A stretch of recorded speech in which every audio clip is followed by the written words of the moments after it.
Good morning, Bryte Church. I wanted to start your day with another devotion. Today, I wanted to read from Psalm 139, verse 19. Oh, that you would slay the wicked, O God. Depart from me, therefore, men of bloodshed. For they speak against you wickedly, and your enemies take your name in vain. He starts with deliverance. And then the psalmist continues in verse 23. Search me, O God, and know my heart. Try me and know my anxious thoughts, and see if there is any hurtful way in me, and lead me in the everlasting way.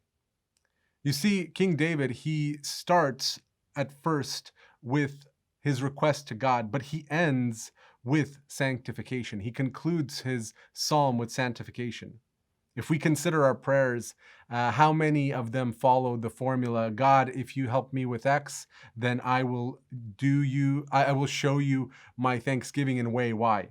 If you help me, I will walk closer with you. If you help me, then I will obey you. If you help me, I will be different.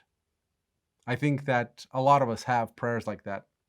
Thomas Case, in his book, A Treatise on Afflictions, a Puritan, he writes this. He says that during times of trouble, we need to be concerned with our duty more than with our deliverance.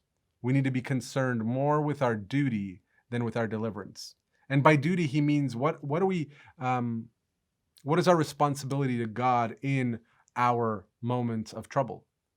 The thing that we don't want to necessarily jump to is to be delivered, to be taken out of it. What is the special grace that God wishes for us to exert and to exercise in our life? What is the opportunity that is placed before you with the circumstances that are before you?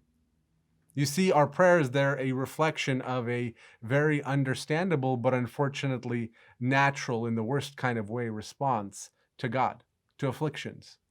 You see, we always want to get away from those things which cause pain and discomfort. It's the way that God built us. The reason why we feel heat, the reason why we feel a cut on our hand is so that we would stay away from those things. Unfortunately, in spiritual matters, the natural way often ends up distorting what God is trying to do in our life.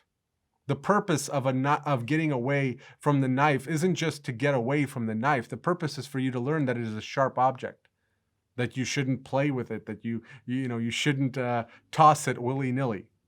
And the same thing happens in our spiritual walk as well. Thomas Case goes on to say that to mind deliverance alone is self-love. So if we're waiting our deliverance, if we're eagerly looking forward to the only thing being deliverance, we lose a lot of the purpose of the pain, of the suffering. He says that it is even a form of self-love, a self-idolization of sorts. Like, God, how can I possibly be in the right place for you to punish me this way? How is that possible? And to eagerly await deliverance means that we are trying to get away from our afflictions and often miss the purpose and the sanctification that comes with it. During our tough seasons, we may think that our prayers sound like the psalmist's prayers, right? I mean, they might not be as elegant. They might say something in a way that sounds much more beautiful than we can express, but they're essentially the same, right? And the thing is, they're not the same.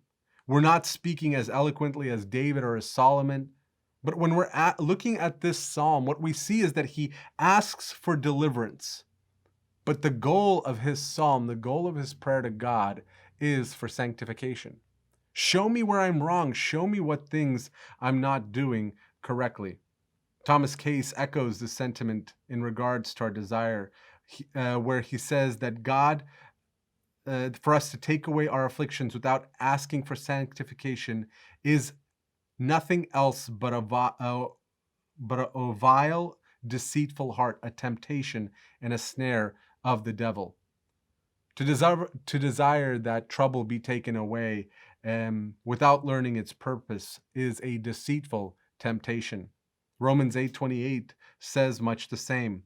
And we know that God causes all things to work together for good to those who love God, to those who are called according to his purpose.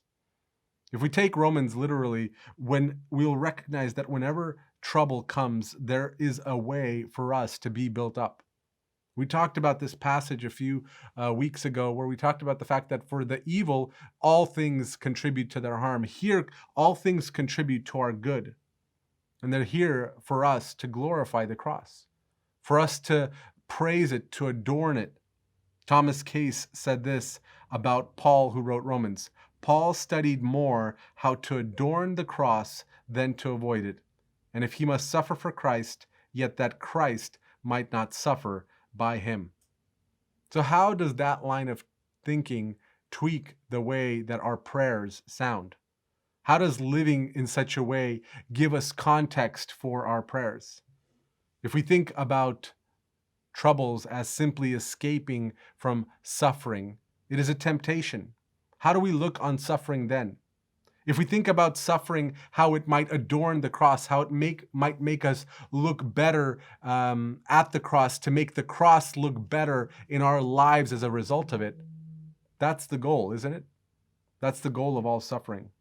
In our prayers, they might sound different then. As I wait for your help, God, how can I walk closer to you? Not how can I walk closer to you after everything's done, after you fixed my problem, but rather in this, how can I walk closer to you? I'm currently uncomfortable. How can I adorn the cross with my discomfort? What are you sanctifying in my life? And that's the question that I want to ask you today. Whatever troubles are in your life, what is being done by you to glorify them, these struggles, these troubles, and how are you using them to sanctify your life? If you're not, then make your prayers like the prayers of the psalmist. Ask for deliverance, ask for relief, but also ask God for sanctification in whatever might be going on in your life. God bless and take care.